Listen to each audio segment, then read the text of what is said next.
Europe, welcome to Eurovision debate. There is just over a week to go before Europe goes to the polls in the European Parliament elections. So tonight, we put the big questions to the people who want to lead the European Commission for the next 5 years. We are live from the European Parliament in Brussels, where 6 candidates for the position of President of the European Commission will make their pitch for Europe's top job.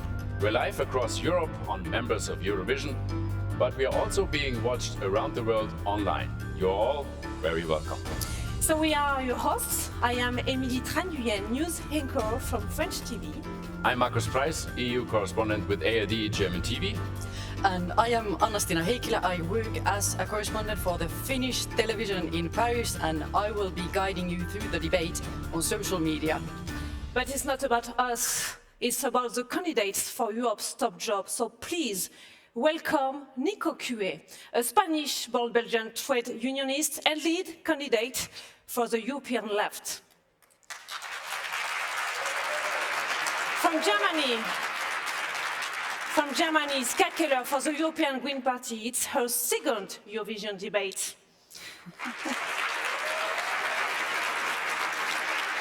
From the Czech Republic, Jan Zahradil, member of the European Parliament for Alliance of Conservatives and Reform It in Europe. From Denmark, acting EU Competition Commissioner Margrethe Vestager for the Alliance of Liberals and Democrats for Europe.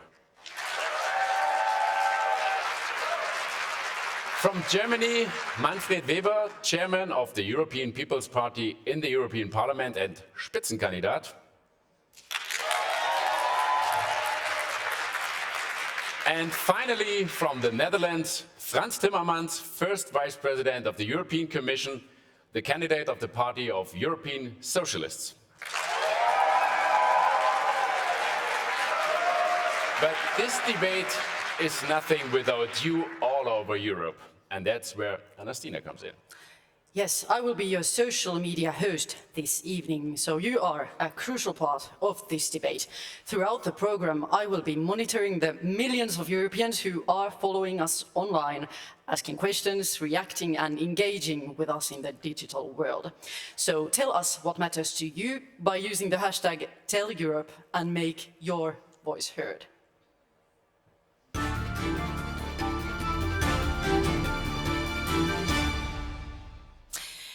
Of course, every debate has rules, and this one is no different. So, this debate will last 90 minutes. Each candidate will have 1 minute to answer each question. And during the debate, they will have each 2 opportunities to challenge other candidates. And we really encourage all of you to make use of this rebuttal card, because then we have really a lively debate here on stage. Each participant will also have the opportunity to make opening and closing statements. The speaking order was decided in a draw. And let's begin. Nico Cué, the floor is yours. Bonsoir, je m'appelle Nico Cué et je suis candidat pour le Parti de la gauche européenne. Je suis né en Asturie, une région du nord de l'Espagne, où mon père était mineur et où il a été obligé de quitter cette Espagne parce qu'il s'opposait à un régime franquiste, à une dictature franquiste. Nous avons été accueillis en Belgique avec des gens qui ont été extrêmement solidaires avec nous.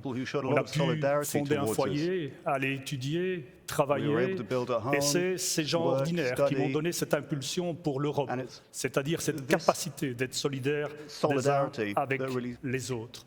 C'est cette Europe solidaire que j'ai défendue quand j'ai été militant syndical, responsable syndical. C'est cette Europe que je souhaite continuer à défendre. Mais malheureusement, c'est aussi l'Europe de la fraude fiscale, c'est aussi l'Europe des banques, c'est aussi l'Europe qui n'est pas celle de la solidarité. Donc, je souhaite So I would like to create a Europe of solidarity. Hello everyone. This debate and these elections are important because people from all over Europe are looking at us and they're asking for solutions. They know many things are going wrong, from the climate crisis to austerity to the backlash against democracy and civil liberties. Europe is struggling to fulfill the promises that has been built on. And tonight, I want to make the case for a different Europe, one that protects our common planet, the only one that we have, a social Europe where everyone finds decent housing and has a decent wage.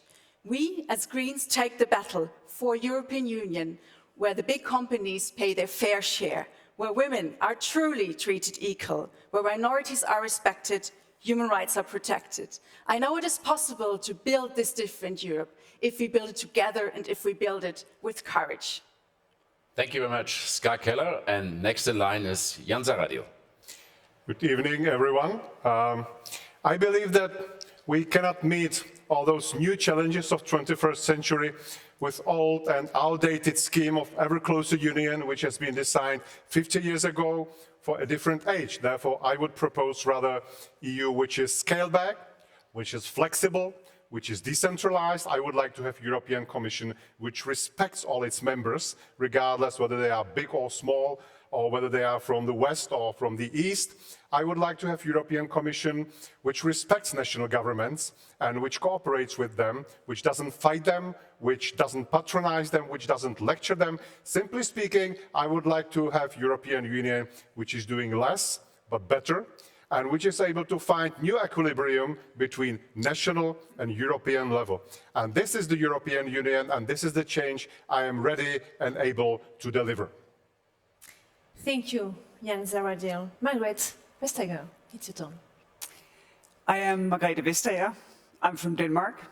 My husband and I have 3 daughters. I was a minister, a political leader. Today I work for you.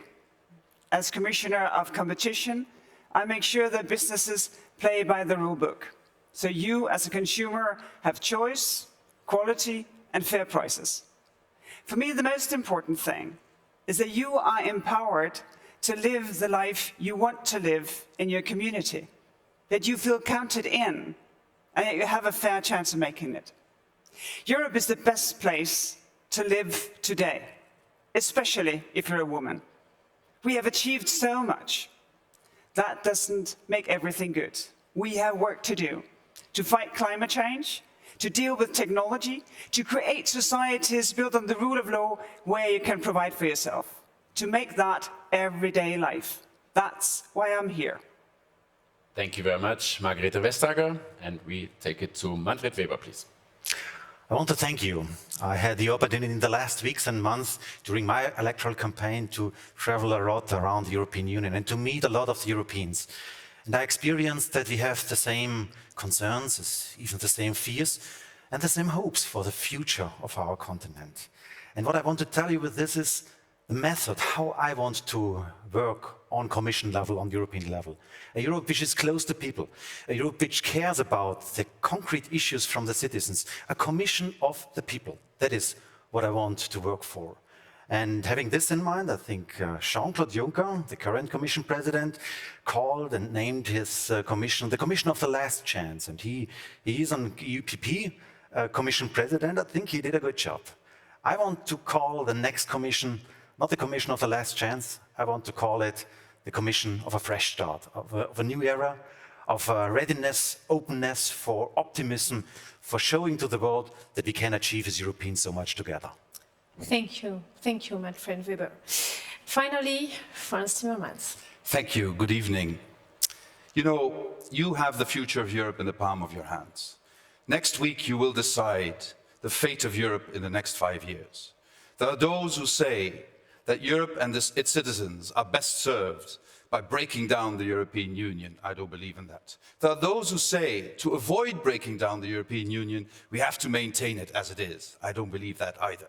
I believe to save and strengthen Europe, we need to fundamentally reform Europe. It's time big companies finally started paying taxes. It's time we introduce a minimum wage in every member state. It is time we have equality in pay of men and women. It is time we put an end to violence against women in Europe. It is time we enforce the rule of law in every member state so that everybody abides by the rules. It is time we put the climate crisis and sustainability on the very, very top of the list of the next Commission. That is my proposal to you tonight.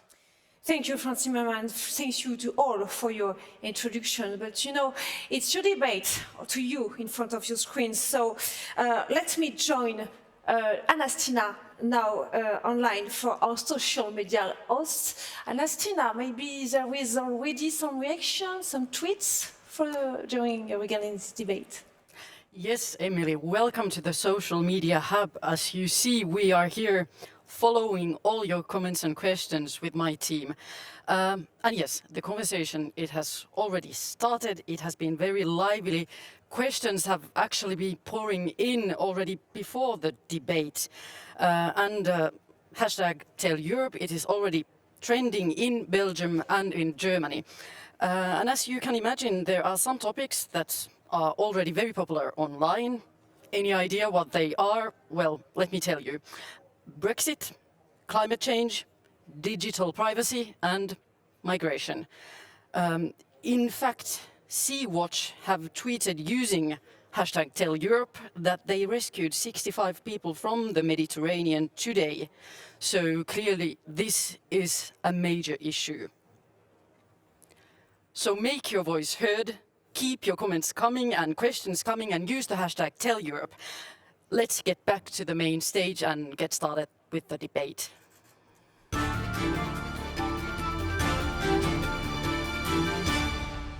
Thank you very much, Anastina, for this first glimpse into the social media landscape.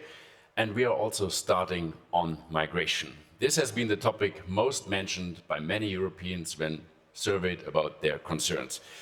But Europe has failed to find a common political solution for the problem. The ideas of resettlement are met with opposition, and even for a few dozens of migrants arriving on ships like the Sea-Watch or on the Aquarius, we see our governments fighting who is going to take them. So our question to you is, given the fracture, the tensions we see about migrations, would you, as a Commission President, drop the efforts to find a common solution? And if not, how do you solve the problem? The question goes to Mr. Zahradil, please. Thank you.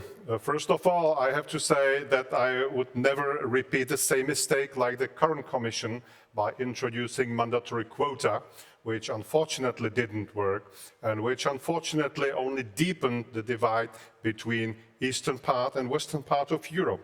I believe that we should find another solutions. We should respect the sovereign right of governments and parliaments in member states to grant or not to grant asylum, to grant or not to grant temporary or permanent settlement or even citizenship. What we have to do is, however, to fight human trafficking and human smuggling.